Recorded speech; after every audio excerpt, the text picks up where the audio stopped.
The incoterms 2010 are used in contracts for sale of goods around the world. Virtually every country in the world operates with these same terms, and what it does is they define the responsibilities for the buyers and the sellers in respect to your contract for the sale of goods and delivery.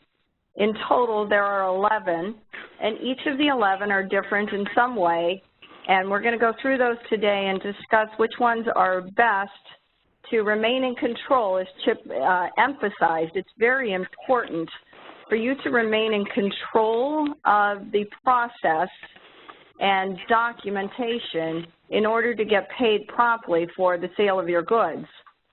So what the terms are is they are under the letter of credit. As he discussed, there is one element of it, which are the incoterms, and that will determine who's responsible for the freight, the payment of the freight, the insurance on the goods in transit, the customs clearance for when they get to where they're going, and all of these elements need to be agreed on ahead of time.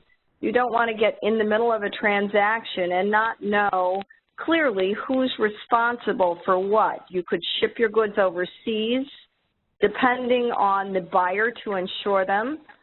Who the buyer didn't insure them, they're damaged, and he decides he's not going to pay you. So all of these things, again, is a control factor where the incoterms, with defining who is responsible for what, will give you that I can sleep at night knowing that things are proceeding, I'm going to get paid. Many companies can't afford to go a month, 2 months, 3 months without getting paid for their goods. It can really hurt a company's, future viability. So what we're going to concentrate on today are our incoterms and what each of them do for us. So does it matter, right? You're thinking there's 11 of them, does it really matter? It absolutely matters what incoterms you choose, especially when you're using a letter of credit. The seller should always maintain control of the process and the documents. And as we go through this, there are C rules, F rules, and D rules. The C rules are by far the ones that work the best, and the CIF, if any, is the crown prince, is the best one for all concerned because you as the exporter are controlling the cost, the insurance, and the freight. Therefore, you're controlling the documents. And so that is especially important if you're going to get paid for the process. So on the cost, insurance, and freight, you would put it to a named port of destination. You as the seller, you pay the freight. Therefore, you retain possession of the bills of lading, which is basically the receipt of the goods. The risk transfers to the buyer when the goods are on board the vessel, but again, you have control of the documentation, which is very important in negotiating your letter of credit. And you as a seller is also responsible for insuring the goods, which means if they do get there and damaged, you have the documentation to perfect that claim, so you're not waiting for your buyer to get paid on a claim, which, if they don't have all the right documents, they're not timely, could again take a very long time, and they may choose not to pay you during that time. So the next one is your cost and freight to the named port of destination. And again, you as a seller, you'll pay the freight, therefore you retain possession of the bill of lading and control of the documents. The risk transfers when the goods are on board the vessel at the port of shipment. And then you as a seller should ensure the inland transit from your premise to when the goods are actually on board the vessel. And then you have carriage and insurance paid to, which again, this is it's still okay, but it is less desirable because the risk transfer when the goods are delivered into the custody of the first carrier. So basically the title to the goods transfers as soon as they're out of your hands. And you as a seller is not responsible for the freight, so therefore you likely will not get a copy of the bill of lading, which is a necessary document to negotiate the letter of credit. So the seller, though, in this must provide the cargo insurance. So again, you would have control if there were a claim on the other side to expedite payment of any damage. The carriage paid to the named place of destination. The seller should pay the ocean freight, and you retain then the ocean bill of lading, which, as we've discussed, is very important. The risk transfers when the goods are delivered into the custody of the first carrier again. And then you as the seller should insure that first leg into the carrier's custody. Then we get into the next term. So the C terms are by far your best terms, but let's get into the F terms. There's the X works, free carrier, free alongside, and free on board. Again, these tell you when risk transfers and who's responsible for what. And basically in the F terms, the buyer is responsible for arranging the freight to a specifically named port. The buyer has legal right to the transport documents. Now, though they have legal rights, if you're going to try to negotiate a letter of credit, you should really have the documents go to the bank, not to the buyer, because if the buyer is controlling things, they could easily go through their own freight forwarder. You have no control over the documents. You don't know how the documents are issued. You don't have possession of them. So you're kind of at their mercy to get them to negotiate the letter of credit.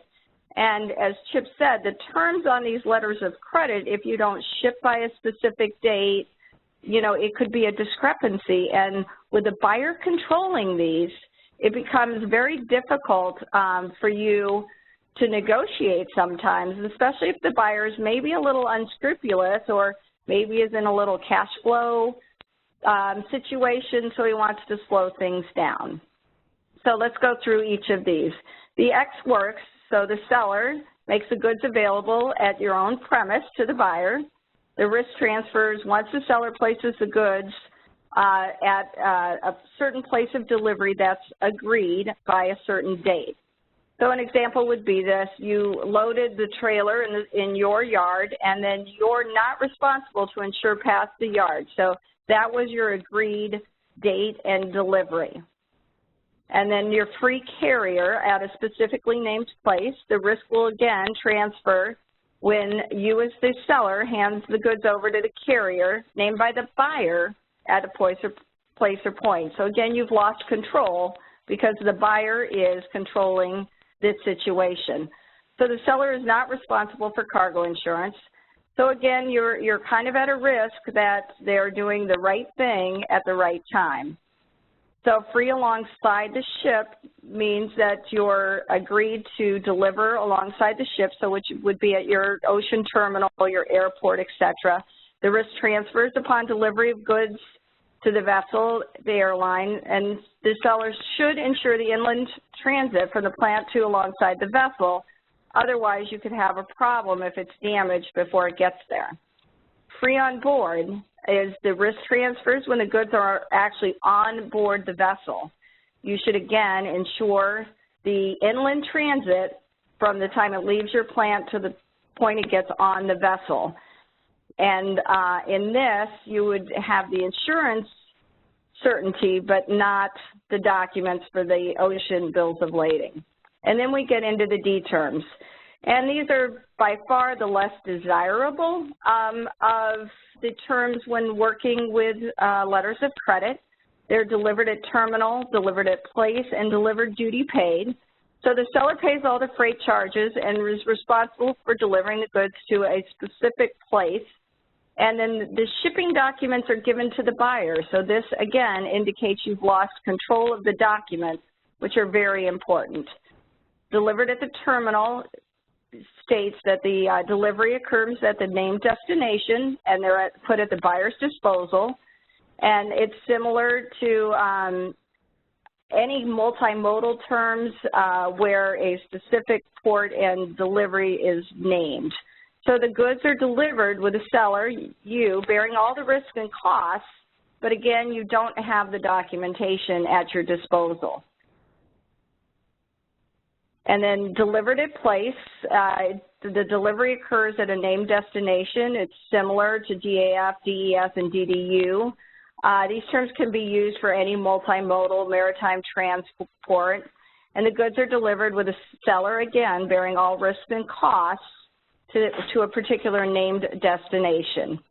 DDP means you are paying all of the costs, including the duty, to get them to the foreign country and to the buyer's premises. In this case, the seller should always ensure the ocean transit. So I've also included this chart for, I know it's probably difficult to see, but once we send out the presentation, I think you'll find it helpful to just refer back to the various terms where title transfers, who's responsible for the insurance and freight, etc. CIF and a CPT are certainly the best terms when you're working with letters of credit because you're controlling the documents, you're controlling the insurance in case there's loss or damage. Certainly all the rest can be used, but you really need to sit down from a buyer's perspective or a seller's perspective and analyze what you're willing to give up in control and what you're willing to delegate to the other side and hope that they're doing the right thing, because there is a certain risk involved in letting the control go. You may not get your documents to negotiate the LC successfully. So it's very important to really assess your risk as far as payment, which is going to be the payment for the goods and payment for loss or damage that's incurred during transit, if there is any.